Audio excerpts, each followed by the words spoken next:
देख रहे हैं न्यूज इंडिया, आपके साथ मैं हूं चारुल शर्मा। मैं हूं आपके साथ पूजा मोहन पांडे। तो बुलेटिन की शुरुआत करते हुए बड़ी और अहम जानकारी आपको दे रहे हैं। जापान के बाद पापुआ न्यू गिनी पहुंच गए हैं पीएम नरेंद्र मोदी। बड़ी खबर है इस समय की। पीएम मोदी करेंगे 14 आइलैंड्स के प्रमुखों से मुलाकात। पापुआ न्यू गिनी के पीएम के साथ द्विपक्षीय बैठक भी यहां पर की जाएगी।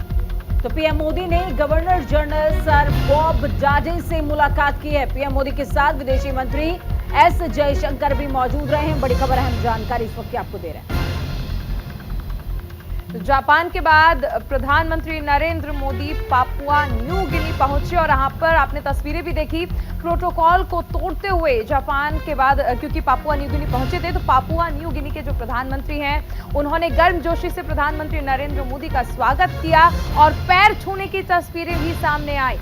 बिल्कुल, ये तस्वीरें बेहद खास हो जाती हैं चारुल। देखिए, उस समय पे जब जेलेंस्की से पहली बार मुलाकात हुई प्रधानमंत्री की, उसके बाद जब वो न्यू गिनी पहुंचते हैं तो इतना गर्मजोशी से स्वागत, ये बताता है कि भारत का वर्चस्व वैश्विक स्तर पर कितना ज्यादा बढ़ रहा है। बिल्कुल, ये तस्वीरें आप देख सकते हैं। ये तस्वीरें उस दौरान की हैं जब पापुआ न्यू गिनी के जो प्रधानमंत्री हैं वो पहुंचे थे, प्रधानमंत्री नरेंद्र मोदी को रिसीव करते हैं, जबकि ये पापुआ न्यू गिनी का जो प्रोटोकॉल है उससे बाहर है। प्रोटोकॉल को तोड़ते हुए वहां पर पहुंचते हैं, प्रधानमंत्री नरेंद्र मोदी के पैर छूते हैं, उनसे आशीर्वाद लेते हैं और ये तस्वीरें हर जगह पर इंटरनेट पर छाई हुई हैं, क्योंकि ये देखिए भारतीय सभ्यता किस तरह से आगे बढ़ रही है और किस तरह से इससे माना जा रहा है, ये स्पष्ट नजर आता है इन तस्वीरों में। बिल्कुल स्पष्ट नजर आता है कि भारत का परचम वैश्विक स्तर पर बुलंद है। भारत की सांस्कृतिक वैश्विक स्तर पर कहीं ना कहीं अपना परचम लहरा रही है और वो तस्वीरें इन तस्वीरों में वो सौहार्द, वो प्रेम, वो भाव, वो संस्कृति नजर आती है।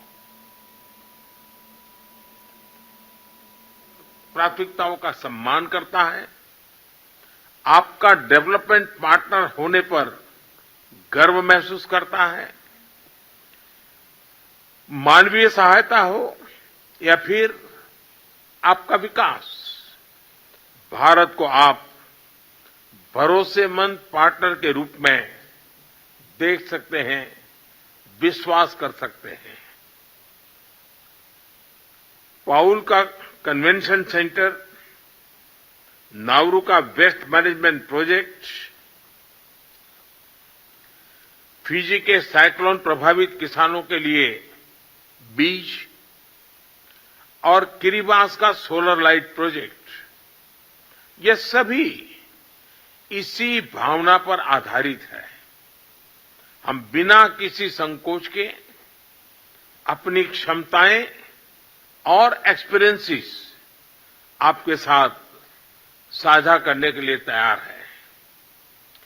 डिजिटल टेक्नोलॉजी हो या स्पेस टेक्नोलॉजी, हेल्थ सिक्योरिटी हो या फूड सिक्योरिटी, क्लाइमेट चेंज हो या एनवायरमेंट प्रोटेक्शन हो, हम हर तरह आपके साथ है। एक्सेलेंसीज, आपकी तरह हम मल्टीलेटरलिज्म में विश्वास रखते हैं, फ्री, ओपन और इंक्लूसिव इंडो पैसिफिक का समर्थन करते हैं कि स्पेस टेक्नोलॉजी का राष्ट्रीय और मानवीय विकास में उपयोग के लिए वेबसाइट का लॉन्च हो रहा है। इसके जरिए आप इंडियन सैटेलाइट्स नेटवर्क से अपने देश का रिमोट सेंसिंग डाटा डाउनलोड कर सकेंगे, अपनी अपनी राष्ट्रीय विकास योजनाओं में इसका उपयोग कर सकेंगे। चलिए, एक बड़ी खबर आपको बता दें। पापुआ न्यू गिनी के बाद ऑस्ट्रेलिया जाएंगे प्रधानमंत्री नरेंद्र मोदी। पीएम मोदी आज ऑस्ट्रेलिया के लिए रवाना होंगे।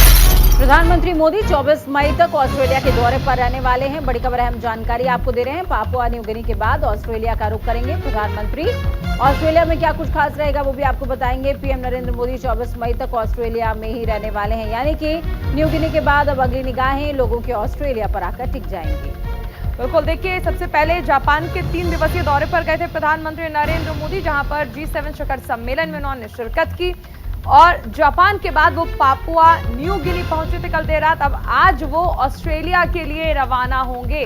24 मई तक ऑस्ट्रेलिया के दौरे पर रहेंगे प्रधानमंत्री नरेंद्र मोदी।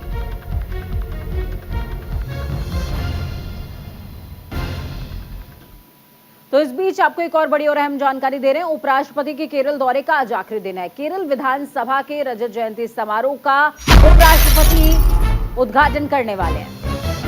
जगदीप धनखड़ तिरुवनंतपुरम में सभा को संबोधित भी करेंगे। अंतर्राष्ट्रीय पुस्तक महोत्सव की स्मारिका का भी विमोचन करेंगे उपराष्ट्रपति जगदीप धनखड़। बिल्कुल, देखिए आज का दिन केरल के लिहाज से बेहद खास हो जाता है। केरल विधानसभा का आज रजत जयंती समारोह है और जिसका उद्घाटन उपराष्ट्रपति जगदीप धनखड़ खुद करने वाले हैं। बिल्कुल, देखिए और आपको वो भी तस्वीरें याद होंगी पूजा, जिस दौरान उपराष्ट्रपति ने कहा था कि जो उनकी टीचर हैं वो उनसे मुलाकात करेंगे और उन्होंने वादा किया था कि जब वो केरल जाएंगे तो वो जरूर उनसे मुलाकात करेंगे। तो एक तरफ मुलाकात और दूसरी तरफ केरल के लिए एक ऐतिहासिक दिन इसलिए भी है क्योंकि केरल विधानसभा के रजत जयंती समारोह का उद्घाटन उपराष्ट्रपति जगदीप धनखड़ करने वाले हैं और तिरुवनंतपुरम में वो एक सभा को भी संबोधित करेंगे। अंतर्राष्ट्रीय पुस्तक महोत्सव की स्मारिका का भी वो विमोचन करेंगे। बिल्कुल, आज का दिन बेहद खास होने वाला है क्योंकि देखिए जगदीप धनखड़ पहली बार केरल के दौरे पर गए हैं और ये जो पहली बार का दौरा है ये बेहद खास है। अलग अलग कार्यक्रमों में उपराष्ट्रपति ने शिरकत करी है, अलग अलग कार्यक्रमों का सिलसिला बदस्तूर जारी रहा है और आज आखिरी दिन है, यानी कि दूसरा दिन है। तो आज आखिरी दिन केरल विधानसभा के रजत जयंती समारोह का उद्घाटन भी उपराष्ट्रपति करने वाले हैं। बिल्कुल, और तिरुवनंतपुरम में वो एक सभा को भी संबोधित करेंगे। अंतर्राष्ट्रीय पुस्तक महोत्सव की स्मारिका का विमोचन भी करना है। उपराष्ट्रपति के केरल दौरे की बात कर लें तो आज केरल दौरे का आखिरी दिन है। चलिए एक बड़ी खबर, कांग्रेस अध्यक्ष मल्लिकार्जुन खड़गे से आज सीएम नीतीश कुमार मुलाकात करेंगे। अन्य दलों के बीच सहमति बनाने के लिए प्रयास करेंगे।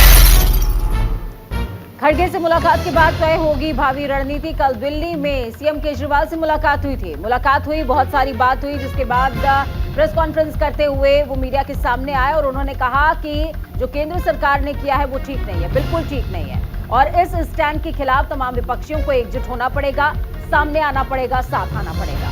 बिल्कुल, और विपक्षी एकता को और मजबूत करने के लिए लगातार बिहार के मुख्यमंत्री नीतीश कुमार अन्य विपक्षी दलों के नेताओं से मुलाकात कर रहे हैं और इस बीच आज कांग्रेस अध्यक्ष मल्लिकार्जुन खड़गे से मुलाकात करेंगे सीएम नीतीश कुमार। अन्य दलों के बीच सहमति बनाने के लिए भी प्रयासरत हैं और खड़गे से मुलाकात के बाद ही भावी रणनीति तय होगी कि आखिर आगे किस तरह से काम करना है, विपक्षी एकता को किस तरह से मजबूत करना है। विपक्षी एकता को मजबूत करने के लिए या यूं कहें कि विपक्ष को एकजुट करने की कवायद नीतीश कुमार ने शुरू कर दी है। हालांकि इसको इस तरीके से भी देखा जा रहा है चारोल की सिंपैथी का स्ट्रोक तो आम आदमी पार्टी का है, लेकिन मास्टर स्ट्रोक ही नीतीश कुमार का हो सकता है क्योंकि संभावनाएं तलाश रहे हैं वो प्रधानमंत्री बनने की एक बार फिर से।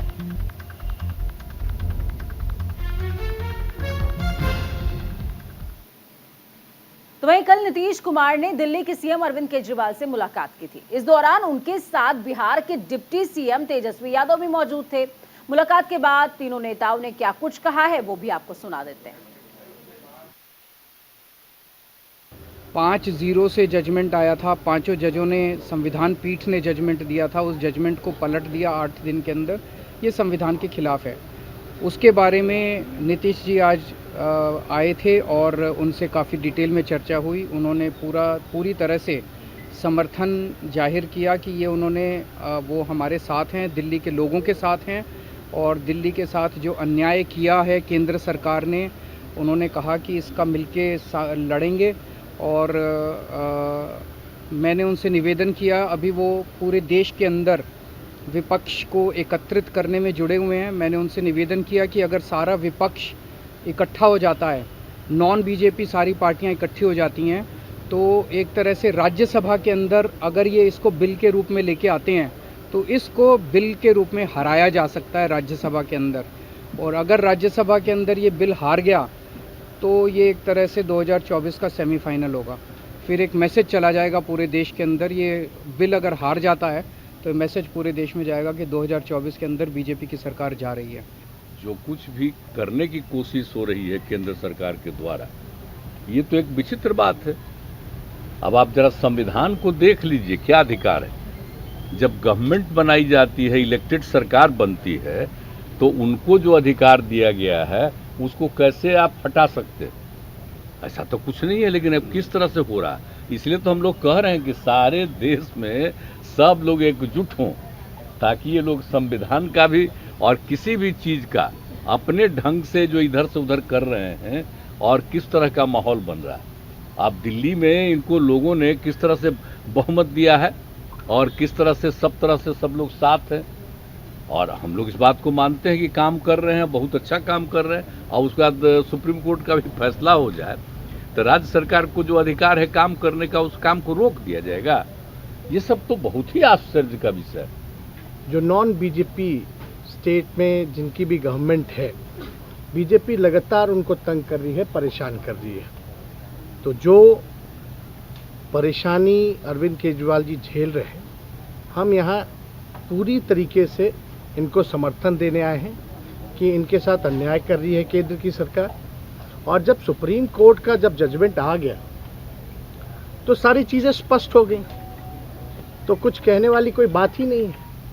लेकिन जिस प्रकार से इनको तंग किया जा रहा है, या और दूसरे राज्यों में जिस प्रकार से केंद्र भेदभाव कर रही है उन राज्यों के साथ, तो ये कहीं से भी न्यायपूर्ण नहीं है।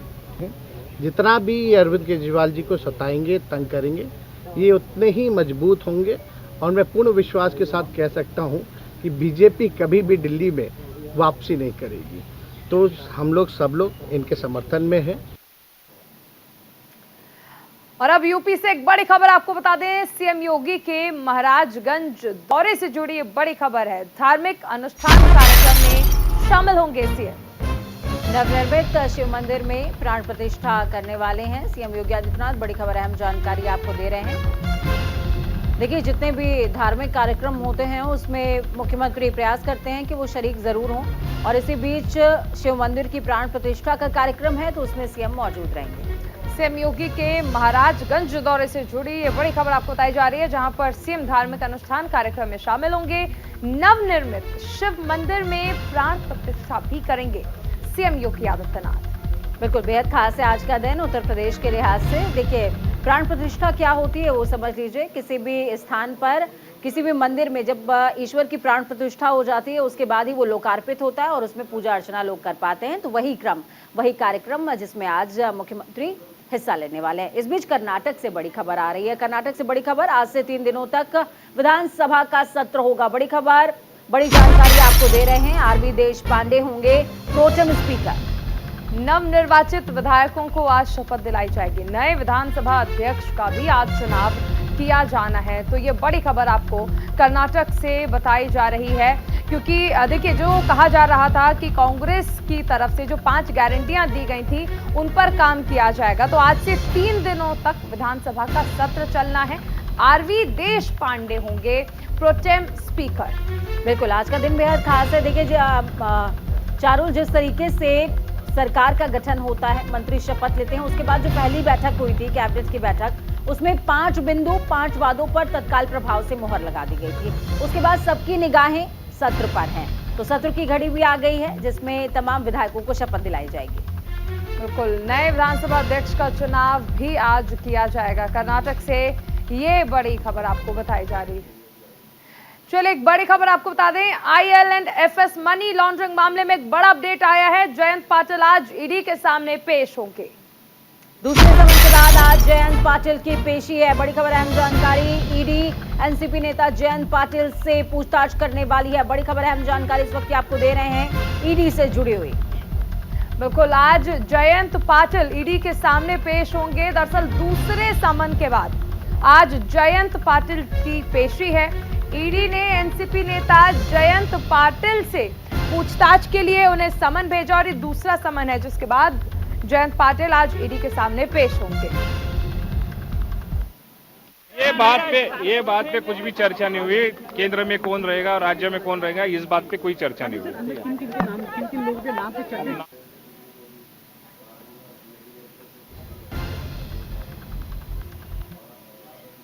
तो मुंबई से बड़ी खबर, अहम जानकारी आपको दे रहे हैं। समीर वानखेड़े के खिलाफ सुनवाई होगी। बॉम्बे हाई कोर्ट में भ्रष्टाचार से जुड़े मामले में सुनवाई है। बड़ी खबर, अहम जानकारी इस वक्त आपको दे रहे हैं। तो मुंबई से यह बड़ी खबर आपको बताई जा रही है। बॉम्बे हाई कोर्ट में भ्रष्टाचार से जुड़े मामले में सुनवाई होनी है। सीबीआई ने लगातार 2 दिन तक समीर वानखेड़े से पूछताछ की। जबरन वसूली और रिश्वत के आरोप में ये पूछताछ की गई थी। बॉम्बे हाईकोर्ट ने 22 मई तक गिरफ्तारी पर रोक लगा दी थी। बिल्कुल बेहद खास है आज का दिन। देखिए, जबरन वसूली का मामला जिसमें रिश्वत के आरोप में सुनवाई होगी। बॉम्बे हाईकोर्ट ने 22 मई तक गिरफ्तारी पर राहत दे रखी थी।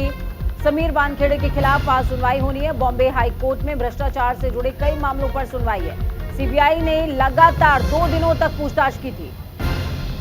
बिल्कुल, काफी लंबी ये पूछताछ रही, जिसके बाद जबरन वसूली और रिश्वत के आरोप में पूछताछ की गई थी सीबीआई द्वारा।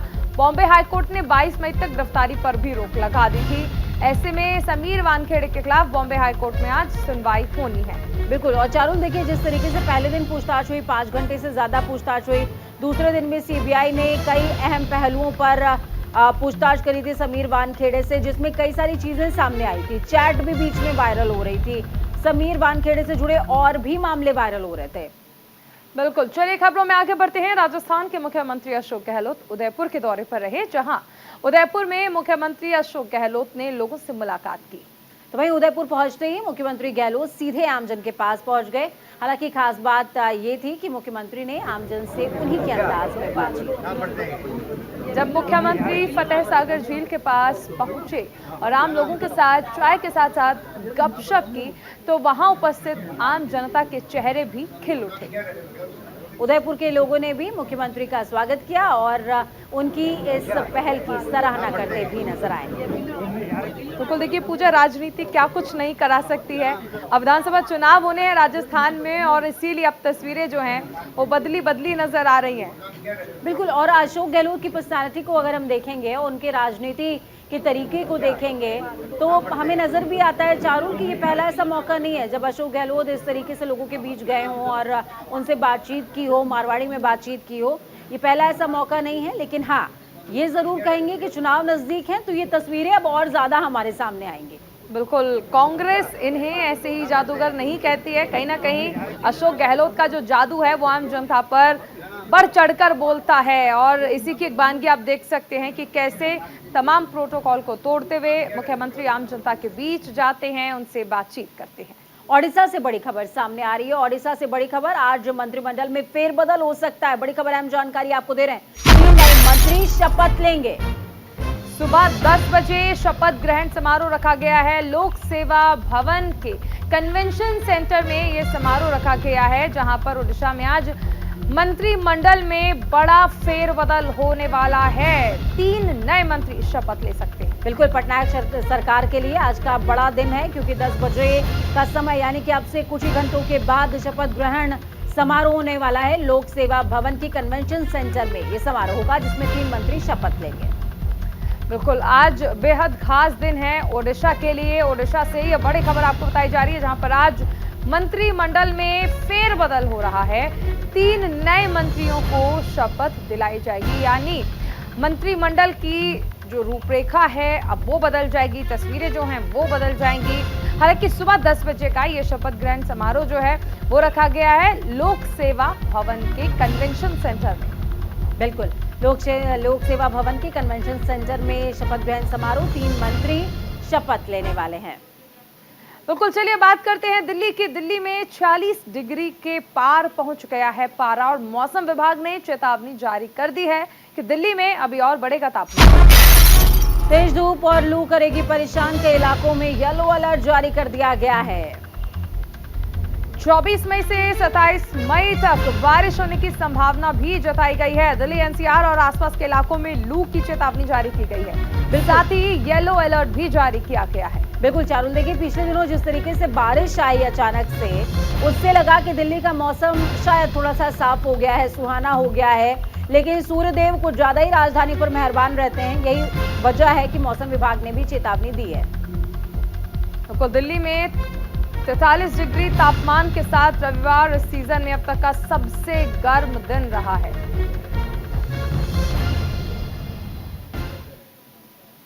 बाईस से 24 मई तक श्रीनगर में G20 समिट होगा। भारत की अध्यक्षता में बैठक का आयोजन होना है। बड़ी खबर, अहम जानकारी आपको दे रहे हैं। आज से टूरिज्म वर्किंग ग्रुप की बैठक है। बैठक में 100 से अधिक प्रतिनिधि भाग लेने वाले हैं। बड़ी खबर आपको बताई जा रही है, 22 से 24 मई तक श्रीनगर में G20 समिट का आयोजन होना है। भारत की अध्यक्षता में इस बैठक का आयोजन होगा। आज से होगी टूरिज्म वर्किंग ग्रुप की बैठक। बैठक में 100 से ज्यादा प्रतिनिधि हिस्सा लेने वाले हैं। जगह जगह पर सुरक्षा के इसके मद्देनजर पुख्ता इंतजाम किए गए हैं। पिछले दिनों जिस तरीके की तस्वीरें चारों ही सामने आई थी, जम्मू कश्मीर के पुलवामा और बलगांव से जिस तरीके की तस्वीरें सामने आई थी, 70 से ज्यादा सुरक्षा अभियान चलाए गए थे। और इसी के साथ इस बुलेटिन में फिलहाल इतना ही। आप बने रहिए न्यूज़ इंडिया के साथ। नमस्कार।